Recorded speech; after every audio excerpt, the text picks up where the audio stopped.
고린도전서 14장 1절과 3절을 개역개정으로 함께 읽으십니다.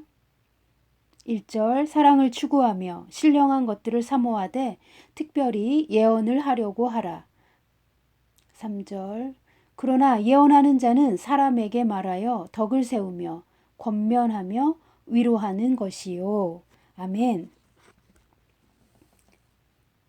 14장 방언 통역, 예언에 대하여 나누고 있습니다. 14장을 펴놓으시고 예언에 관한 부분만 오늘 살펴보려고 합니다.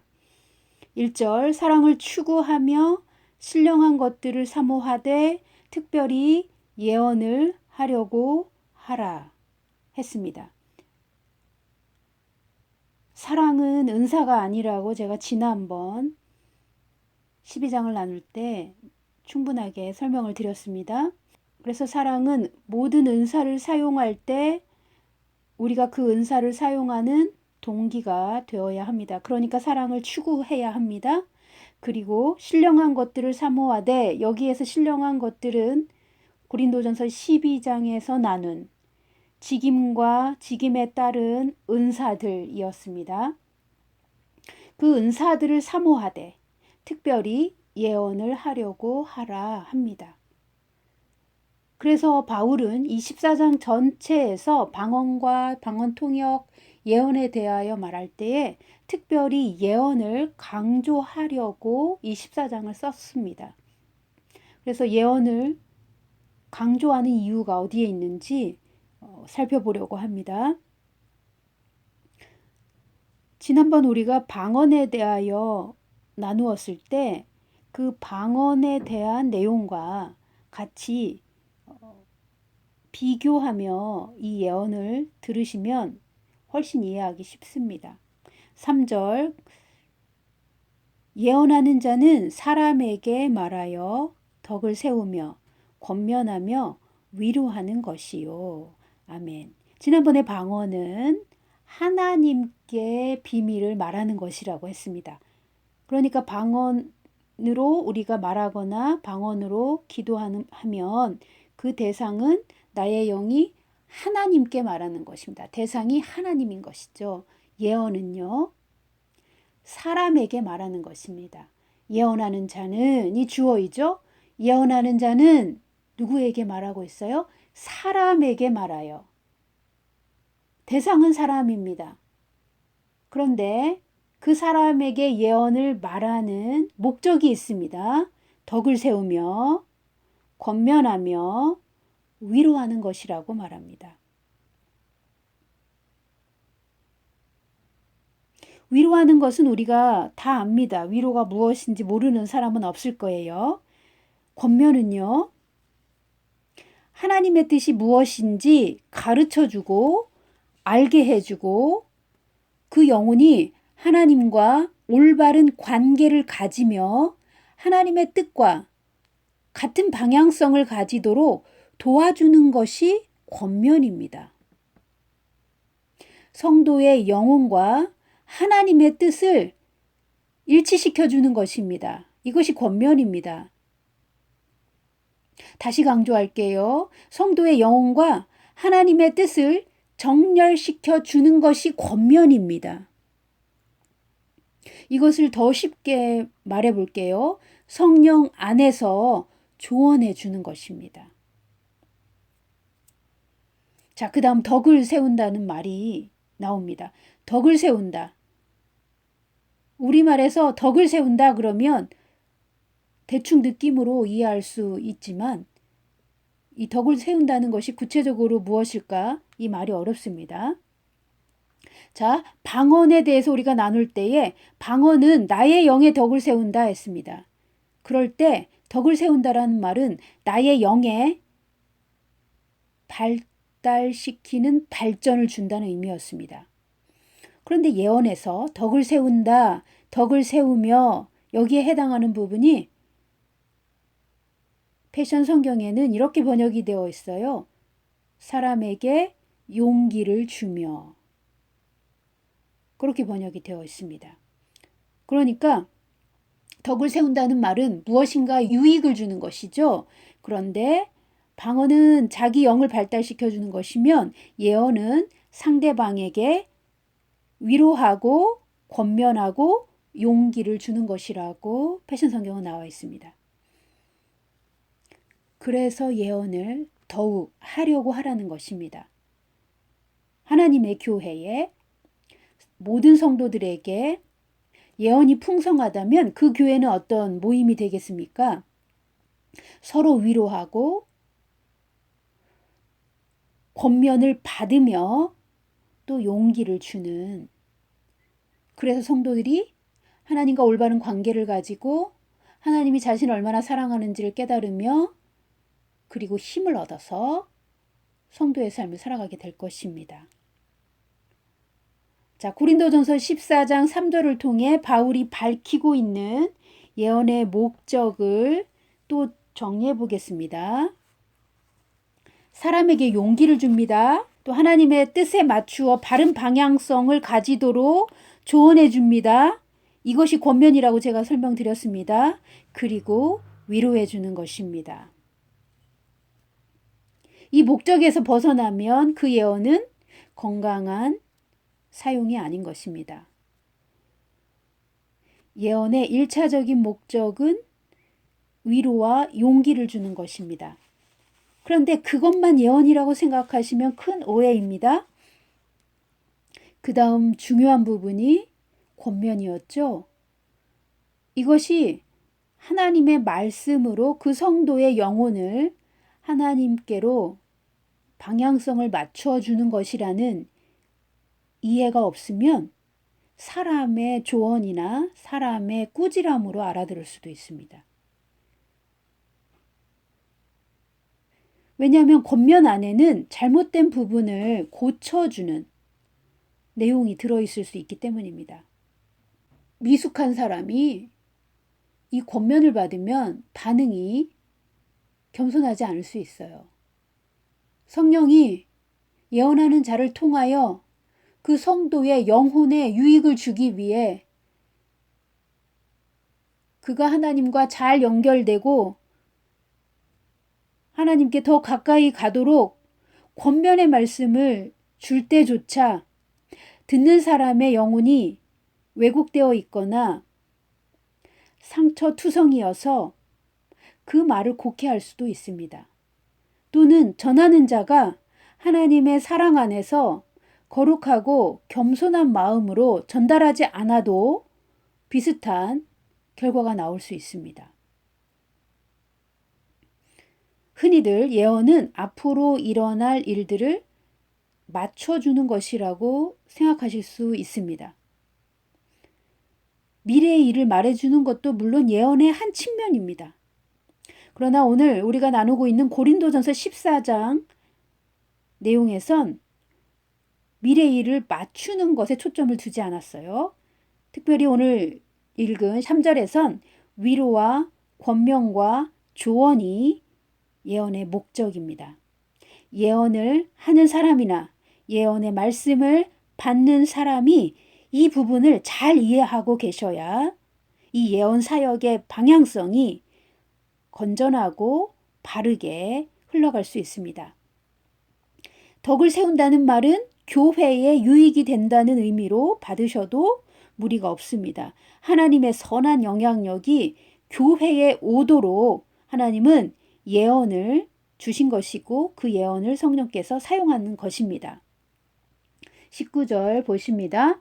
그러나 교회에서 내가 남을 가르치기 위하여 깨달은 마음으로 5마디 말을 하는 것이 100,000마디 방언으로 말하는 것보다 나으니라. 아멘. 예언의 범위를 넓게 확장시키면 교회에서 가르치시는 분들이 하나님이 주신 계시를 깨닫고 성도들에게 5마디 전해주는 것이 통역 없는 방언보다 더 낫다라는 의미입니다. 여기서 만일 통역이 있다라면 방언 통역도 예언의 역할을 하는 것이죠. 19절에서 예언의 역할은 성령님이 주시는 깨달음을 가르치는 데 있습니다. 이것도 예언의 한 측면인 것입니다. 넓은 의미의 예언에 들어가죠. 22절 보십니다. 그러므로 방언은 믿는 자들을 위하지 아니하고 믿지 아니하는 자들을 위하는 표적이나 예언은 믿지 아니하는 자들을 위하지 않고 믿는 자들을 위함이니라. 아멘. 정리해 보겠습니다. 방언은 믿지 아니하는 자들을 위한 표적이라고 되어 있습니다. 사도행전 2장의 대인 방언은 그 자체가 표적이죠. 한국말밖에 모르는 제가 갑자기 방언을 했는데 저는 못 알아듣는 말이에요. 그런데 러시아 사람이 알아듣는 것입니다. 그러니까 제가 말한 방언이 러시아어였던 것이죠. 이럴 때 대인 방언이라고 합니다. 이건 표적입니다. 전 러시아어 ABCD도 모르니까요. 그리고 우리가 오늘 다루고 있는 14장 전체에서 다루고 있는 방언은 대신 방언입니다. 사람이 알아들을 수 없는 천국의 언어. 이 방언은 믿지 않는 자들을 위한 표적이라고 말합니다. 또한 이것이 통역이 되었을 때, 이 방언이 통역이 되었을 때 하나님이 하늘에서 성도에게 어떤 말씀을 주시는지가 예언적으로 밝혀지죠. 그러니까 표적이 됩니다. 그래서 이 대신 방언은 반드시 통역을 해줘야 합니다. 그런데 예언은 오늘 22절에서 강조하는 이 예언은 믿는 자들을 위한 표적이라고 말하는 것입니다. 믿는 자들에게 하나님이 지금 당신을 향해 가지고 계신 하나님의 마음은 무엇이고 하나님의 뜻은 무엇인지 그리고 주님이 당신을 얼마나 사랑하시는지 등을 성령의 감동을 받아 그 상대가 알아듣는 언어로 말해주는 것 또한 살아계신 하나님이 사람에게 베풀어 주시는 표적이 되는 것입니다. 그래서 예언이 믿는 자들에게 표적이 된다고 말하는 것이죠.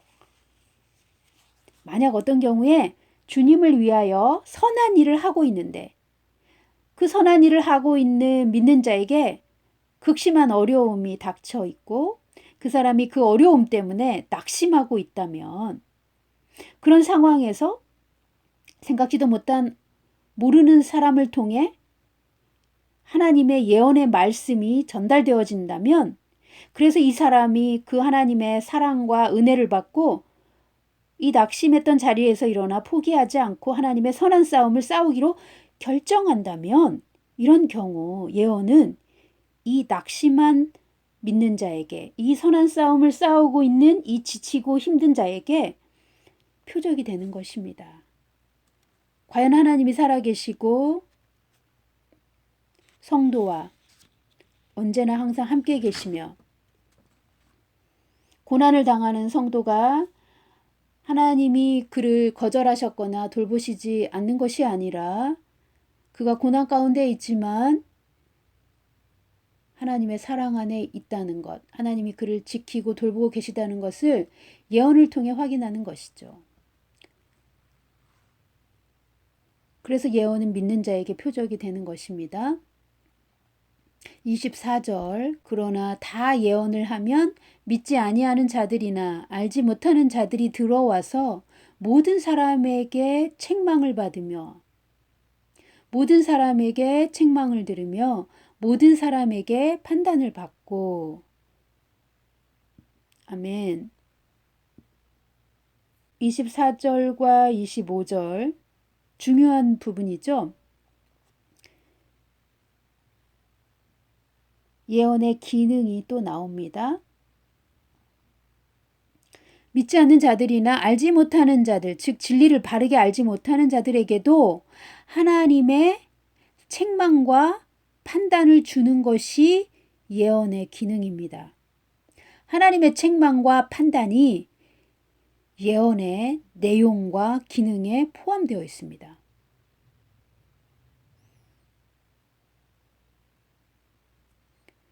자, 책망과 판단의 내용이 예언에 들어있는데 이런 책망과 판단을 주시는 목적이 무엇일까요? 예, 하나님을 알게 하고 그래서 하나님을 믿게 하고 또 하나님을 믿기는 하지만 바르게 알지 못하는 연약한 신자들에게는 바른 길을 가르쳐 주는 것입니다. 이것이 책망과 판단을 받게 하는 것입니다. 책망과 판단을 패션 성경에서는 이렇게 설명했습니다. 책망은 죄가 있는 사람에게 죄를 꾸짖는 것이며 판단은 그 죄에 대한 책임을 묻는 것이라고 번역이 되어 있습니다. 더 정확하죠. 하나님의 집이, 즉 예수님의 교회가 얼마나 거룩하게 되면 비신자와 새신자에게 책망과 판단을 예언의 표적으로 줄 수 있는 것입니까? 오늘날 주님의 교회도 이렇게 거룩한 분위기로 전환되어야 마땅합니다. 자, 제가 다시 한번 강조합니다. 예언의 기능 안에는 책망과 판단이 있습니다. 예언을 통해 어떻게 책망하고 어떻게 판단하는지 25절 또 이어서 보십니다. 그 마음에 숨은 일들이 드러나게 되므로 엎드려 하나님께 경배하며 하나님이 참으로 너희 가운데 계신다 전파하리라. 아멘. 예언의 또 다른 기능 안에는 마음의 숨은 일들을 드러내어 책망하는 기능이 있다는 것입니다. 그리고 아무도 모르게 혼자 한 일을 예언을 통해 드러내어 밝혀주고 그가 숨기고 있었던 그 죄에 대하여 회개하도록 책임을 물을 수 있다는 것입니다. 자, 예언의 책망과 판단의 기능은 예언 사역을 하는 시간이 아니어도 강단에 선 설교자가 성령님의 음성을 듣고 올바른 길을 제시해주며 잘못된 길에서 돌아오도록 권면하고 가르치는 내용이 될 수도 있습니다. 물론 우리는 하나님께로부터 오지 않은 영들을 분별해야 합니다. 즉 예언 혹은 가르침을 빙자하여 행해지고 있는 사람의 비난과 사람의 정죄는 영적으로 분별할 수 있어야 합니다. 우리는 담대히 하나님으로부터 오지 않은 메시지를 분별하고 거절할 수 있어야 합니다.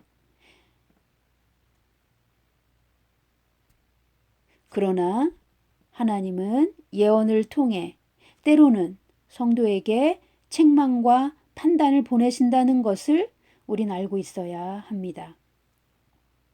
성령께서 예언 사역을 통해 또는 메시지를 전하는 메신저를 통해 책망하실 때 겸손히 받아들이고 그 말씀의 진의를 깨닫고 회개하는 사람들은 놀라운 치유를 받습니다. 그리고 새롭게 되는 은혜를 받습니다. 그리고 회개한 자에게 부어주시는 성령의 능력을 새롭게 받습니다. 그 영이 새롭게 됨을 경험하는 사람들입니다. 이들은 항상 성령 충만합니다. 그러니 갓난아기 수준의 신앙에서 벗어나야만 우리가 책망받을 수 있고 이 메시지가 하나님으로부터 온 것인지 사단이나 사람이 하는 말인지 우리는 분별할 수 있을 것입니다.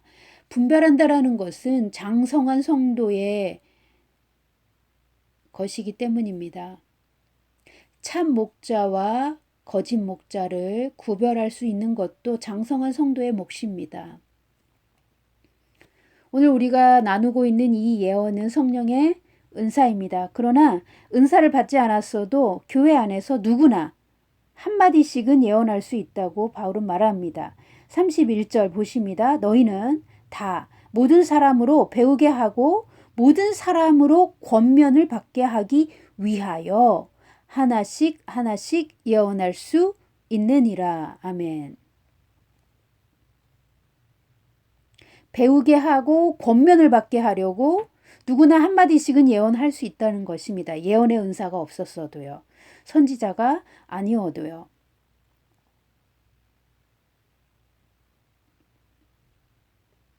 이 부분을 패션 성경에서는 이렇게 번역해 놨어요. 모두가 함께 모여 있는 자리에서 가르침을 받고 용기를 얻고 힘을 얻게 하려는 환경 안에서는 한 명씩 차례로 예언할 수 있습니다. 아멘. 그러니까 예언의 은사를 가지고 있다고 해서 남발할 수 없고요.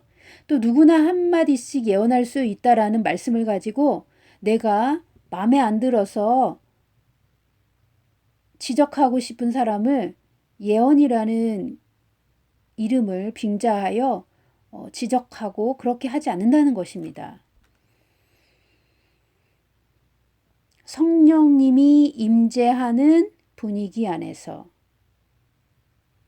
가르침을 받을 수 있고 용기를 얻을 수 있고 힘을 얻을 수 있는 영적인 환경 안에서 가능하다는 것입니다. 자, 예언이나 방언 통역할 때 우리가 주의할 점이 있습니다. 27절, 29절, 30절을 보시겠습니다. 27절, 만일 누가 방언으로 말하거든 두 사람이나 많아야 세 사람이 차례를 따라 하고 한 사람이 통역할 것이요. 29절, 예언하는 자는 둘이나 셋이나 말하고 다른 이들은 분별할 것이요.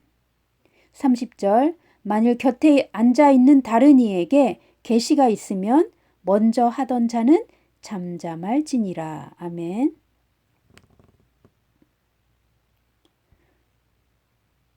공개적인 예배, 회중이 모여있는 그 모임 가운데서 방언을 말하려거든 순서를 따라 두세 사람이 하고 한 사람은 통역하라는 것입니다. 또 오늘은 예언에 대해서 나누니까요. 통역이나 예언을 할 때 2명이나 3명이 말을 하고 1명이 말할 때 다른 이들은 분별하라고 하는 것입니다. 또 지금 누군가가 예언하고 있을 때 옆 사람에게 계시가 있으면 지금 하던 사람은 자연스럽게 마무리를 하고 그 상대에게 바톤을 넘겨주라는 것입니다. 이것이 질서 있는 모습이라고 바울이 얘기하고 있어요. 자, 여기서 분별한다라는 것은 이런 것입니다. 두세 사람이 예언할 때 그들은 한 영안에서 예언합니다. 각각 다른 내용을 말할 수는 있지만 그 흐름이 같습니다. 그래서 이게 성령이 지금 말하고 계신 방향성과 일치하는지, 지금 예언하고 있는 사람이 올바른 해석을 하고 있는지 다른 사람들은 분별할 수 있어야 합니다. 그래야 이 예언의 사역이 전체 회중에게 미치는 영향력이 건강하게 흘러갑니다. 만일 분별하는 사람이 없이 혼자 예언할 때 나타날 수 있는 폐단이 있습니다.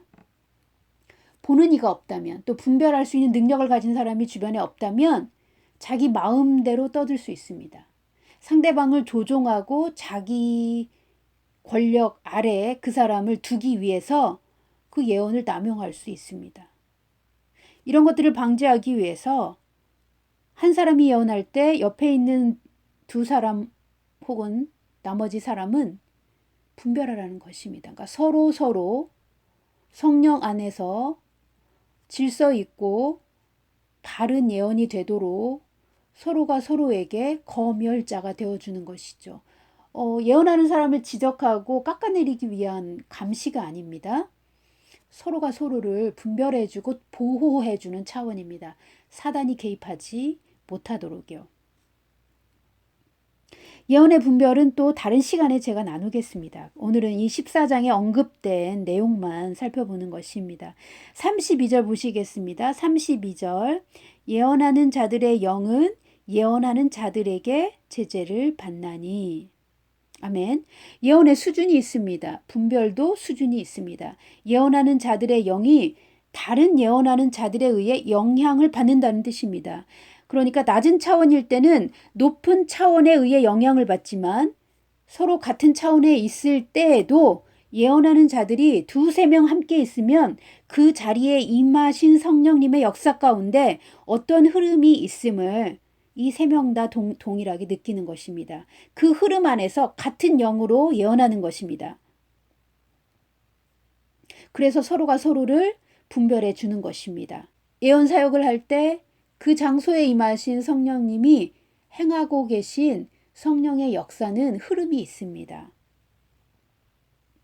그 같은 성령 안에서 그 성령님께 귀를 기울이며 성령님의 의도대로 그 예언 사역이 흘러가도록 서로가 서로를 분별하고 보호해 주는 것이 질서를 세우는 것입니다. 자, 같은 성령 안에서 일치되는 영으로 우리는 말하게 됩니다. 그러니 예언하는 상황에서 예언하는 이들은 자기 순서가 아닐 때에는 다른 사람의 예언이 흐름에 맞는지 아닌지 알 수 있습니다. 서로 다른 각도로 말할 수는 있지만 지금 주님이 그들 전체에게 주시는 영의 말씀이 같은 흐름 안에서 연계성과 조화를 이루고 있기 때문입니다. 하나님은 질서의 하나님이시기 때문입니다. 만일 한 사람이 엉뚱한 이야기를 한다면 그것이 성경적이지 않다면 진행을 멈추고 그 흐름을 조정할 필요가 있겠지요. 37절, 38절 보십니다. 만일 누구든지 자기를 선지자나 혹은 신령한 자로 생각하거든 내가 너희에게 편지하는 이 글이 주의 명령인 줄 알라. 만일 누구든지 알지 못하면 그는 알지 못한 자니라. 아멘.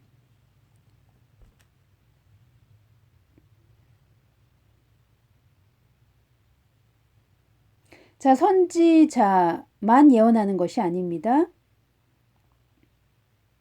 예언의 은사가 없이도 누구나 한마디씩 할 수 있습니다. 성령님이 일하실 때요. 그 다음 예언의 은사를 받은 사람들이 있습니다. 오늘 14장에 나오는 예언입니다. 성령의 은사를 가지고 예언할 수 있습니다. 그리고 그 다음은 선지자 역할을 하는 선지자 기능을 하는 분들이 교회 안에 있습니다. 이들도 예언을 합니다. 그리고 하나님이 선지자로 사용하시는 분들의 예언도 있습니다. 수준이 다르고 차원이 다릅니다. 오늘 우리는 교회 안에 주신 예언의 은사에 대해서만 지금 다루고 있습니다. 그러니까 교회에서 예언할 때 자신이 선지자라고 착각하지 말라는 것입니다. 또 자신이 엄청 대단한 사람이라고 자기가 엄청나게 신령한 사람이라고 생각하지 말라는 것입니다. 예언은 하나님이 그 교회에 주신 모든 은사 중에 하나의 은사일 뿐입니다. 그러나 예언의 좋은 효과, 예언 사역의 긍정적인 영향력 때문에 바울은 예언을 더 하라고 권면하고 있는 것이죠. 그래서 예언할 때 누구든지 자신의 믿음의 분수대로 자신이 아는 것까지만 말해야 합니다. 모르는 것을 억지로 말하면 사탄에게 틈을 주게 되고 성령님의 역사가 거룩하고 아름답게 흘러가는 것을 방해하게 됩니다. 우리가 거짓말할 때 반드시 그곳에 이세벨의 영이 찾아오게 되어 있습니다. 또 내가 뭔가 대단한 사람이라는 우월감을 가지고 예언 사역을 한다면 그는 이미 성령과 반대되는 교만의 영에 의해 영향을 받고 있는 것입니다. 그런 예언은 건강하게 풀어지지 않고 그곳에 성령이 아닌 다른 영을 초대할 수 있습니다. 그래서 바울이 37절과 38절 말하고 있는 것이죠. 예를 들어보겠습니다. 우리가 예언할 때 환상이 보일 수 있습니다. 그런데 이 환상이 보이지만 그 환상에 대한 계시가 잘 안 풀릴 수 있습니다. 그럴 때는 억지로 해석하지 마십시오. 보이는 것까지만 말하든지 이렇게 보이지만 해석은 잘 모르겠다고 하든지 아니면 말씀하시지 않으셔도 됩니다. 우리 입에서 나간 말은 영향력이 있기 때문에 신중하셔야 합니다. 그러나 예언의 은사를 사용할 때 두려워하지 말 것은 정직하고 진실하게 내가 아는 것까지만 말하면 됩니다. 나는 여기까지 해석이 되는데 잘 모르겠다라고 말하는 것입니다. 다 아는 척하고 자신이 굉장히 신령한 척하고 자신이 굉장히 높은 척하는 사람에게 문제가 발생하는 것입니다. 아는 것은 안다 하고 모르는 것은 모른다 해야만 이 예언 사역이 건강하게 흘러갑니다. 또 때로는 성령님께서 많은 계시를 예언하는 자에게 주시지만 이렇게 말씀하실 때도 있습니다. 어디까지만 말해주라고 아주 구체적으로 지시할 때도 있습니다. 예언사역은 성령 안에서 하나님이 주시는 지혜의 말씀, 지식의 말씀, 그리고 영 분별을 가지고 예언을 합니다. 그래서 그 예언이 상대방에게 위로와 용기와 조언을 주되 그 영혼과 하나님이 관계가 정렬되도록 그가 하나님의 뜻을 따를 수 있도록 돕는 것입니다.